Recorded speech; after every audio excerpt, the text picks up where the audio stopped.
Olá para você, diretamente do estúdio da Rádio Câmara aqui de Assis. Hoje nós vamos aqui iniciar o nosso podcast com convidadas mais que especiais. Hoje a gente recebe a presidente da Câmara Municipal de Assis, Viviane Delmassa. Temos também a nossa convidada, que é a Sandra Regina Gregório, coordenadora pedagógica. E ao lado da Sandra nós temos a Lucimara Gomes Correia, que também é diretora de instituição de ensino municipal. E hoje o nosso assunto no podcast, ele fala sobre diversidade, né, presidente? Isso, esse tema é bastante oportuno. Esse podcast foi na data que nós pretendíamos, visto que junho é o mês do LGBTQIA+, né? E para nós quebrarmos barreiras, quebrarmos estigmas, nós precisamos falar sobre o assunto com tranquilidade, com naturalidade, para que as pessoas consigam se espelhar em história, que muitas vezes a pessoa está angustiada, não sabe para que caminho tomar, e com falas, com depoimentos, as pessoas começam a se ver, né? Então, esse tema é bastante oportuno. Nós, enquanto vereadora, nós já apresentamos o projeto, nós não tivemos aprovação do projeto, mas me sinto vitoriosa, uma vez que a Câmara Municipal de Assis nunca teve um debate a respeito do tema. Nós iniciamos, não tivemos o projeto aprovado, mas nós plantamos uma semente para um futuro, quem sabe, ter esse projeto aprovado e muitos mais. Então, hoje, estaremos conversando nesse bate-papo gostoso. As meninas são muito queridas, amigas de profissão, né? Eu acredito que vai ser bastante produtivo.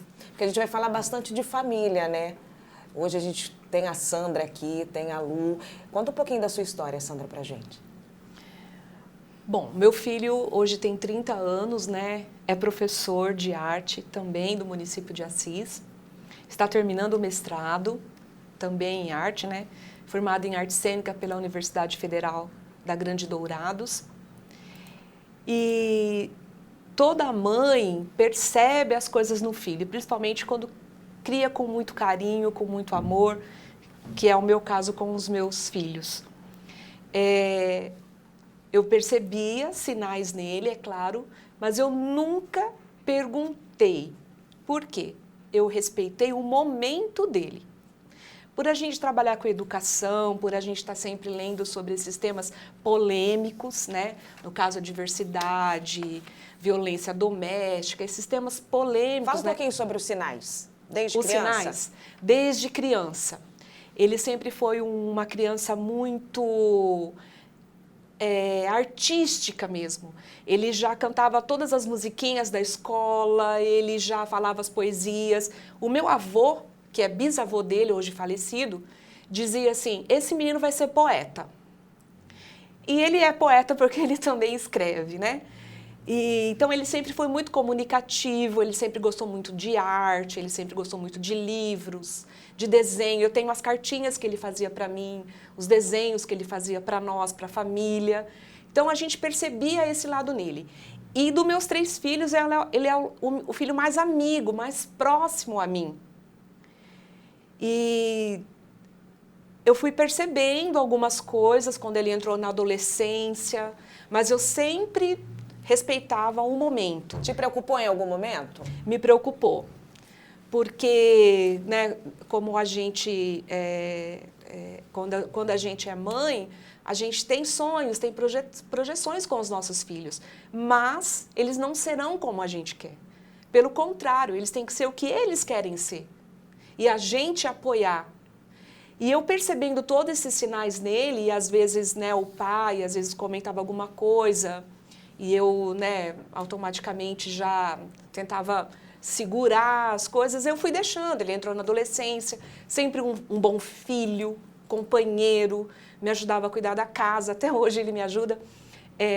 Sempre bom irmão com os outros, né? Sempre muito educado, excelente aluno. Ele foi para a universidade e eu pensei comigo, agora um dia ele vai chegar em mim e vai falar. Foi para a universidade, morou fora, né? Morou em Dourados, no Mato Grosso do Sul, trabalhou lá por 7 anos e no início da pandemia ele voltou para Assis, porque ele dava aula de teatro e não estava mais podendo ter contato social. Tudo fechou. Ele voltou, né? E ele falou, mãe, eu quero estudar para o mestrado, eu não quero mais trabalhar nos palcos e tal. Eu falei, Ju, eu chamo ele de Júnior, né? O nome dele é Antônio, tem o nome do pai, mas a gente chama ele de Ju em casa. Eu falei, Ju, você tem que fazer o que você acha melhor para você. E ele começou a estudar e ele passou, né? Foi aprovado no processo seletivo do mestrado.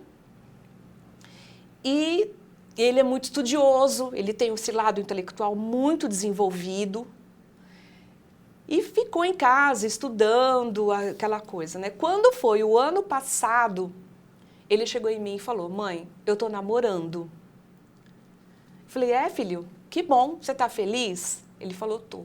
E ele falou o nome do namorado, né? Falou a família e eu fiquei feliz porque conheço a família, sei que é a família boa. A única coisa que eu disse para ele quando ele assumiu o namoro foi o seguinte, Ju, toma cuidado com violência, porque casal homossexual masculino sofre muita violência, muito mais do que o feminino. Então você toma cuidado dos lugares que você frequenta e eu quero que você seja feliz. Foi isso que eu falei para o meu filho. Então, para mim, na verdade, o meu choque foi ele ter se assumido. E não ele assumir, né? Ah, sim. Porque eu já percebia, algumas vezes eu via algumas bandeiras, brochinhos, né, LGBT nas coisas dele. Não havia necessidade, né? Você sentia que não havia necessidade. Não. Certo? Então, a única preocupação minha foi com essa questão da violência, porque a gente vive num país preconceituoso, numa sociedade que até em muitos assuntos, inclusive nesse, é hipócrita. A gente percebe isso porque a gente convive com tantas famílias na educação, né? A gente convive com graus de família extremamente incoerentes e convive com famílias que aceita de boa, né?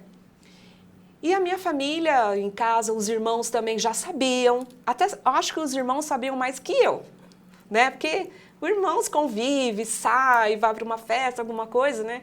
Os irmãos não aceitaram numa boa, minha nora, a minha neta, né, que a gente tem, né, ele tem uma sobrinha de 4 anos, ele mostrou a foto do namorado, e até um dia que o namorado foi em casa almoçar, ela chegou e falou assim, titio, esse é o seu namorado?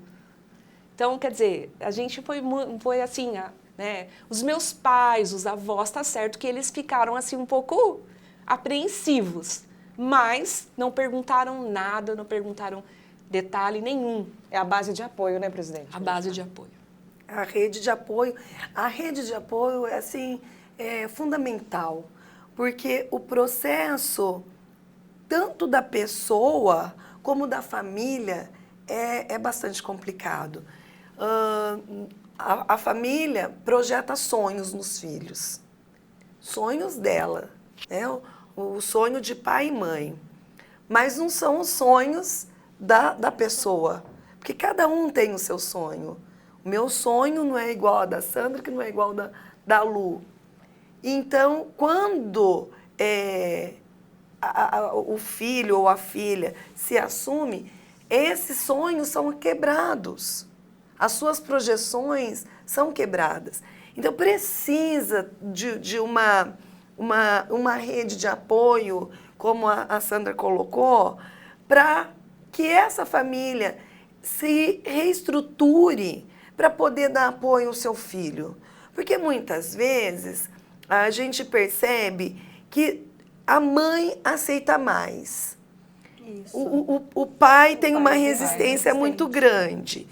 E aí, quando é uma mulher que tem a sua independência financeira, diferente. Bacana, ela vai bater de frente com o seu marido e boa. Mas se ela não tem essa independência, ela também tem medo de ir muitas vezes para o lado pro do filho e perder a questão ali financeira, né?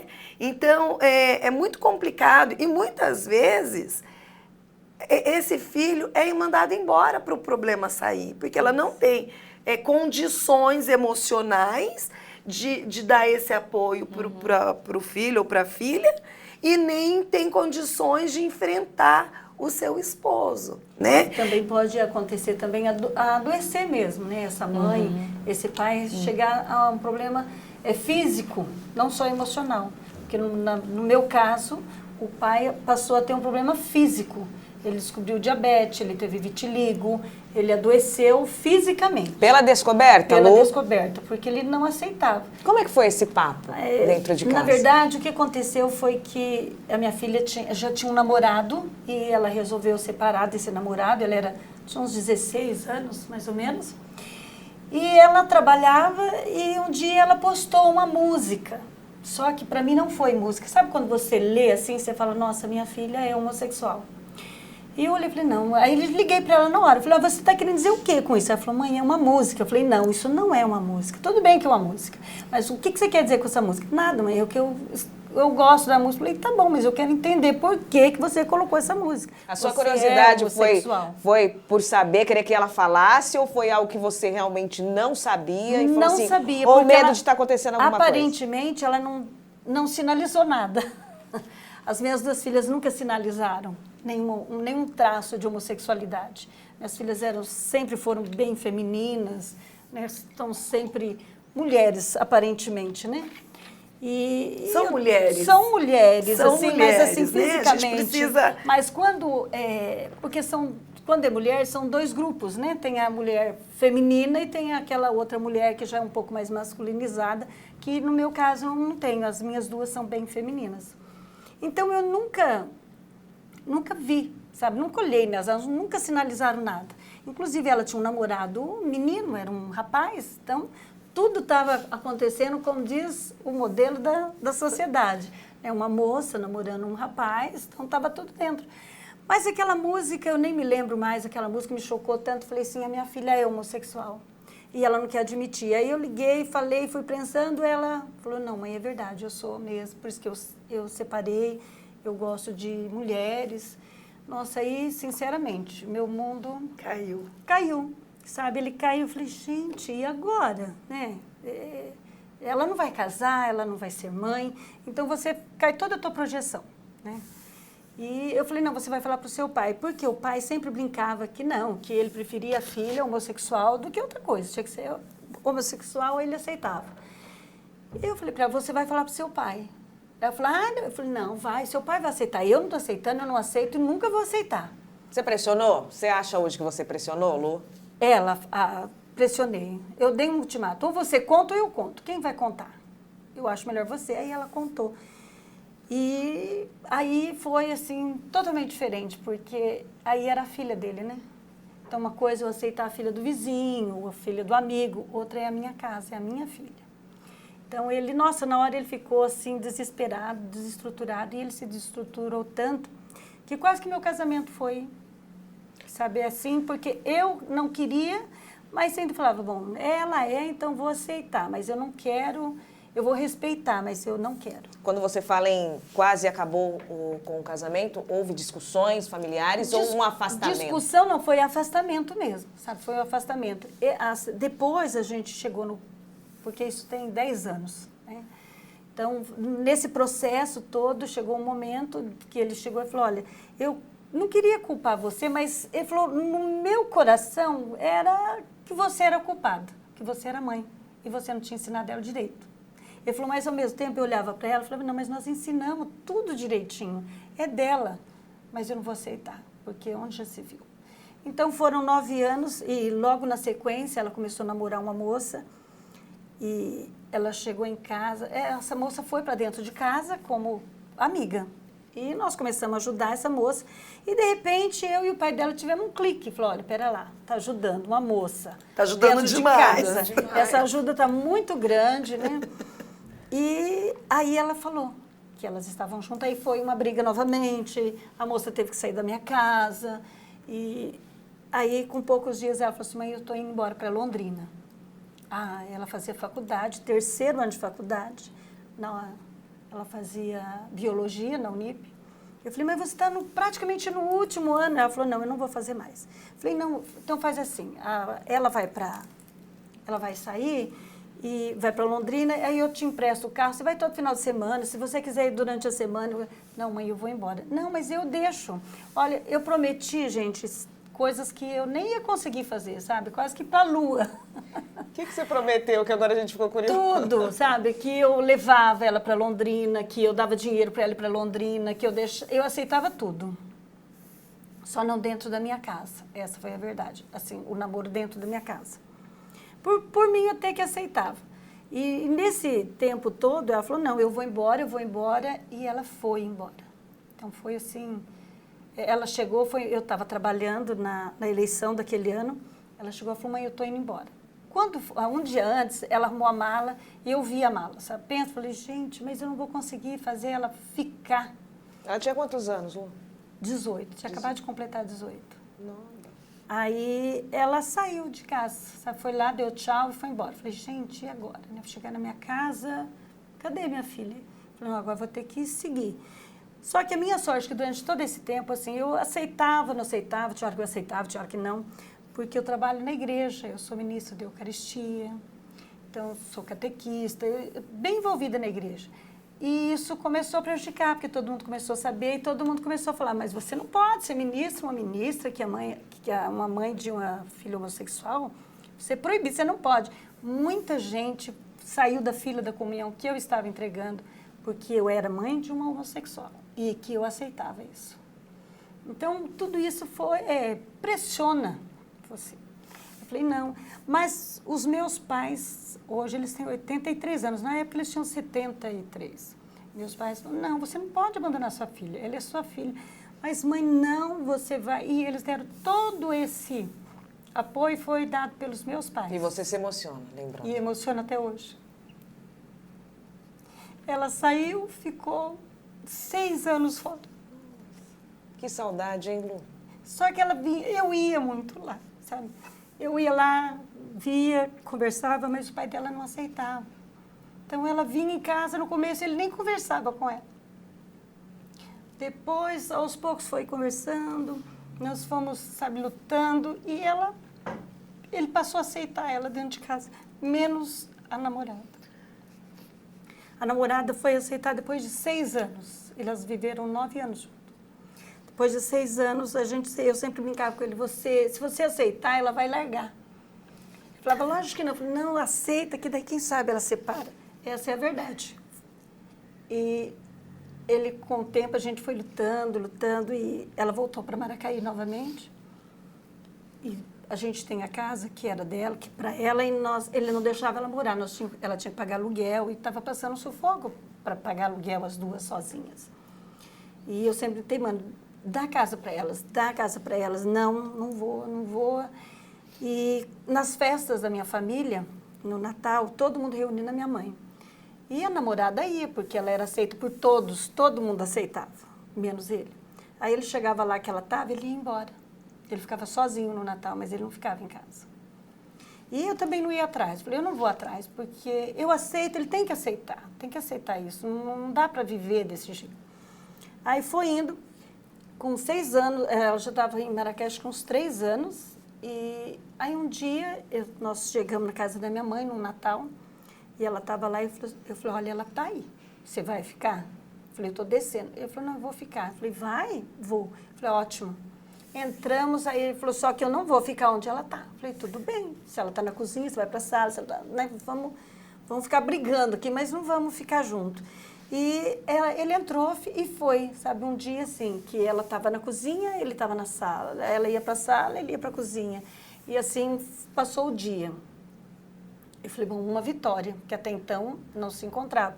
Fora as ameaças que ele fazia de passar a caminhonete em cima da moto dela, que se ele encontrasse ela, e várias vezes ele chegou próximo de fazer isso. Nisso ele já tinha descoberto o diabetes, já tinha passado por vitiligo. Aí, o meu aniversário é após o Natal, dia 27 é o meu aniversário. Passou o Natal, daí dia 27, ele falou, vamos no pesqueiro almoçar? Eu falei, vamos. Ele falou, chama a Enalian, porque ela chama a Enalian, né? Chama a Enalian. Eu falei, ela não vai. Ele falou, ué, por que não vai? Eu falei, não, porque se ela for, a outra não pode ir. E ela não vai mais sozinha, sem a outra. Elas são um casal e elas vão as duas. Ou vai nós todos, ou vai só eu, você e a Heloísa, que é a outra filha. Aí ele falou, não, aquela outra pode ir também. Porque ele não colocava o nome na outra, sabe? Aquela outra pode ir também. Eu falei, então tá bom. Liguei na hora, falei, Enalian, arruma agora, porque a minha casa é na esquina e a dela é a terceira casa para baixo. Falei, você arruma agora. E você já estava toda... Já. Falei, não, agora você vem atrás, nós estamos no pesqueiro. Ela falou, mas ele vai. Aí nós chegamos no pesqueiro junto, paramos, descemos. E ele adora pescar. Nós descemos para pescar, assim, e sentou ele, eu, a minha filha e a mulher delas. Ele começou a pescar, a vara estragou. E a outra adora pescar, tem vários pescar no carro, tudo. Aí falou, eu queria tanto pescar, mas estragou. Não sei o quê. Aí a minha filha falou, mãe, ela tem uma vara de pescar dentro do carro. Eu falei, vai lá, pega e põe perto dele. Não oferece, não, põe lá, ele vai pegar. E ela foi lá, pegou, colocou perto dele, e ele olhava essa vara e não pegava, até que ele pegou a vara, começou a pescar, e aí os dois começaram a conversar, nós saímos de perto dos dois, os dois ficaram papeando, e disso surgiu uma amizade grande dos dois. Durante esses 3 anos, praticamente 3 anos que elas estiveram junto, tudo que ele ia fazer, ele ligava para ela, eles faziam junto, a gente saiu passear junto, acabou, sabe, se tornou... E o negócio deu certo, separaram. Foi só falar aceito. Mas não foi isso, né? Porque elas já estavam num momento que não deu certo mais. Mas algo que você falou que é importante, Lucimária, até joga essa questão para a senhora presidente, é a questão da sociedade, né? Dentro da igreja, uma discriminação em relação à opção sexual da sua filha. É o lugar que tem que ser acolhedor e é o lugar que mais tem o preconceito, tem que é a segregação. E por isso que é importante, e assim, eu tô com meu coração assim radiando, porque eu tenho certeza que muitas famílias acolherão os seus filhos e a sociedade vão começar a acolher através desse momento que nós estamos aqui. Verdade. Porque muitas pessoas, elas se escondem para ter uma hipocrisia de vida, né? Saiu da sua fila, que bom que saiu mesmo, porque ela não é merecedora de tomar hóstias consagradas. Porque se ela não aceita o próximo, ela não é merecedora mesmo, né? Então não é você que está fazendo a coisa errada. É aquele que está lá. Né? Então, a gente tem uma inversão de valores.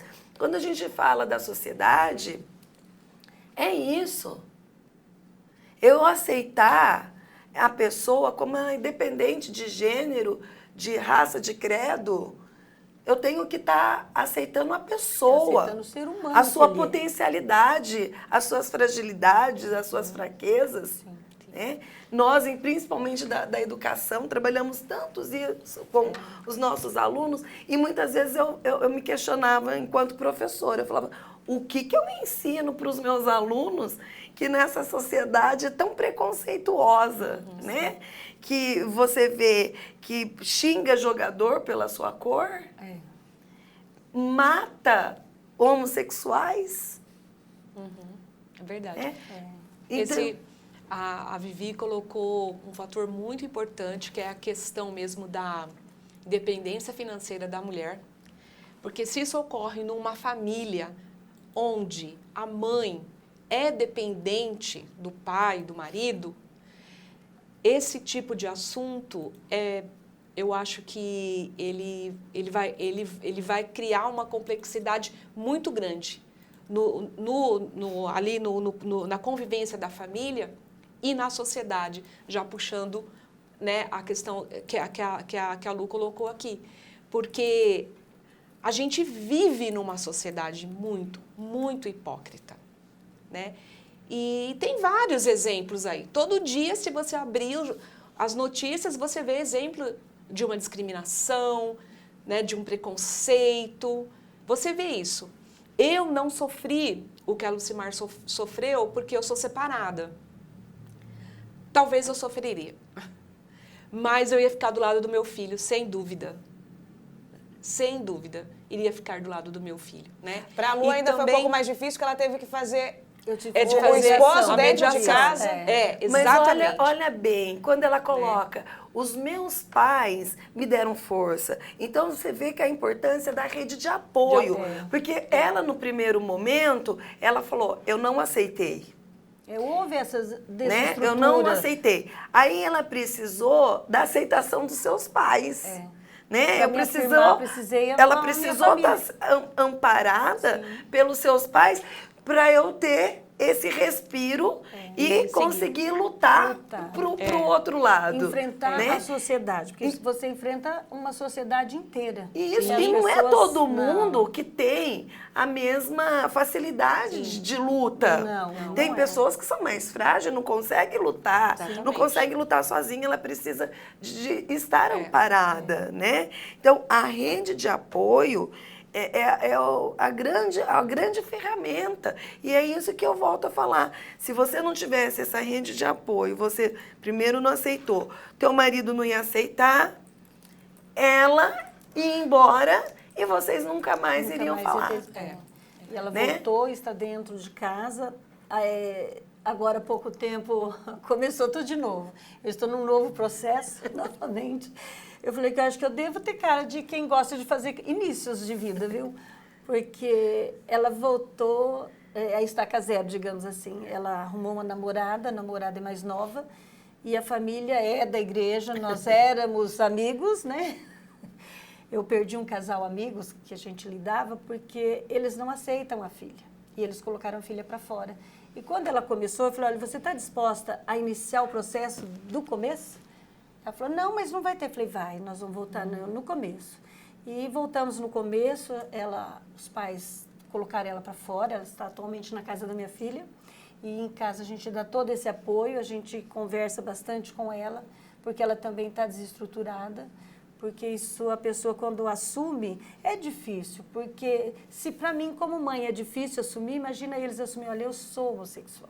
As pessoas viram. Porque muitas vezes nem eles entendem o processo. É um processo que eles não compreendem. Eles não entendem o processo. Olha bem, ela é uma menina, namorava um rapaz, até então ela era hétero, dentro de uma família religiosa, dentro de uma cidade pequena que todo mundo conhece todo mundo julga os seus atos, né? Então, acontece fatos que você não sabe por que está acontecendo isso, como que eu vou, como que vai ser minha família, é isso mesmo que eu quero, né? Será que eu estou certa dessa reação? Será que não é uma coisa passageira? Muita coisa vai passando na cabeça da pessoa até ela chegar ao processo de se aceitação, né? De se aceitar. Então, a pessoa precisa se aceitar e a família também tem o seu tempo de aceitação, né? E a rede de apoio está aí, porque se você às vezes não se aceita, você precisa dessa rede de apoio para te ajudar a aceitar.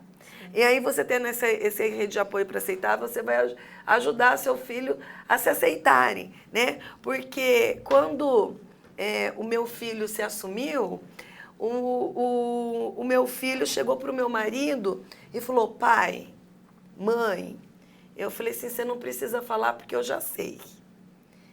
Aí ele falou, como que você sabe? Eu falei, dentro do meu coração. E meu menino, como você diz, tua filha não tinha nenhum traços, nem o meu. Sempre namorou meninas. O meu marido colocou o seguinte, filho, eu não sei o que está acontecendo, mas o pai está aqui, porque eu te amo. Nós vamos nos descobrir juntos. Com toda a dor que ele estava, com toda aquela emoção que ele estava em processo, que o meu marido era de sítio, peão, boi, cavalo, aquele mundo masculino. E ele tinha que se reestruturar.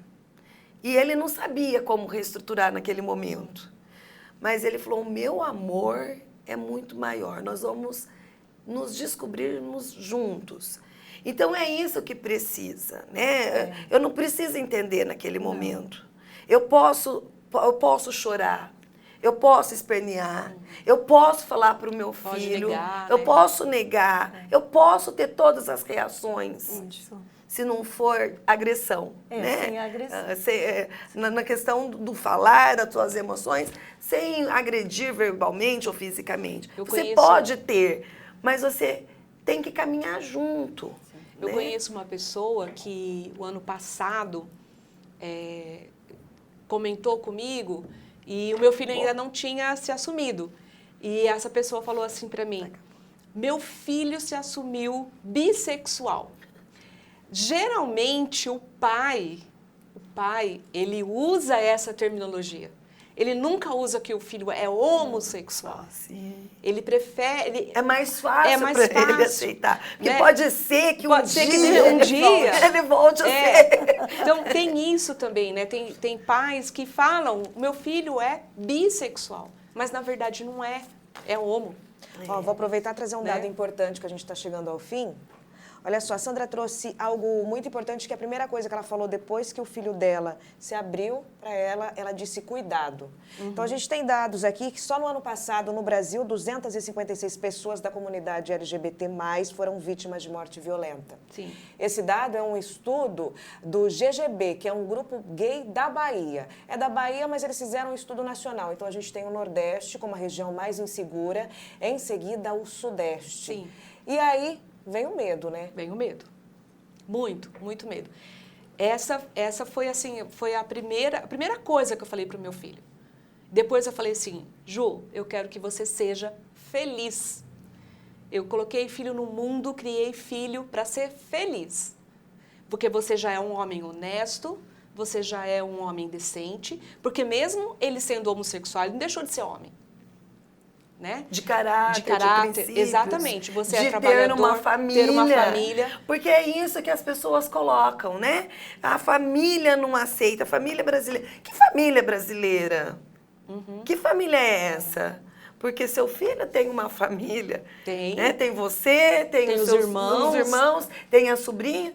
A Lu tem a família, ela, Sim. né, antes de qualquer coisa, ela Tem a nasceu família. de uma mãe, nasceu de um pai, tem uma irmã, tem família assim, não veio de chocadeira. Não veio, não veio. E agora eu estou me preparando para uma outra etapa, porque ele dizia que não ia ter filho, né? E agora ele já está falando de, né, daqui um tempo, não sei quando, porque aí já são planos dele com o companheiro dele, que aí eu já não tenho acesso, a não ser que me peçam, porque eu sou muito de respeitar os meus filhos. Já falou de um dia adotar uma criança. Então, eu já tenho uma neta biológica, né, vamos dizer assim, porque tem isso também. Fulano é filho adotivo. Gente, filho é filho, não importa se é adotivo, se saiu de você. Então, quando ele fala isso para mim, eu já estou assim, me preparando para um futuro ser avó, né? O coraçãozinho aguentar de tanta felicidade. Nossa, nem sei. Nem sei. Porque a gente que é mãe, né, que ama muitos filhos e que trabalha com educação, poxa, a gente tem que ter uma compreensão muito maior do que as convivências sociais sobre esses assuntos. Né? Eu não estou falando de modernismo barato, eu estou dizendo da vida real. Porque isso é real desde que o mundo é mundo. Não Nós é? estamos vendo aqui que o nosso tempo está acabando. Nosso tempo está né? acabando, o papo é delicioso. A gente poderia ficar horas e horas levantando pautas e trazendo assuntos importantes. Mas acho que o que fica dentro do podcast da diversidade de hoje é o respeito e o amor, né? O amor e o apoio da E família. aqui eu Muito quero lançar um importante. desafio para minhas amigas aqui da mesa. Para a gente já montar uma rede, orgulho de família. Né? Para a gente ser essa rede de apoio dessas famílias, como a Lu colocou. Talvez essa mãe da namorada está precisando da gente. Da gente. Né? Esse apoio. Eu já consegui, assim, eu não posso me aproximar, mas eu arrumei já algumas pessoas para fazer essa rede de apoio, para fazer visita, conversar, porque eu acho que faz isso. muita falta. Então, ó, desafio lançado Desafio. aqui. E aceito. E- Vamos lá, Coisa que a orgulho gente gosta de família. desafio, né, Vivi? É. Que venha. Eu quero agradecer também a Lu, a Sandrinha, por estar hoje nesse momento Obrigada, tão Lu. importante. Muito bom. Obrigada pela participação de vocês. Encerramos aqui nosso podcast da diversidade e a gente sempre termina com aquela frase: Rádio Câmara, em sintonia com você.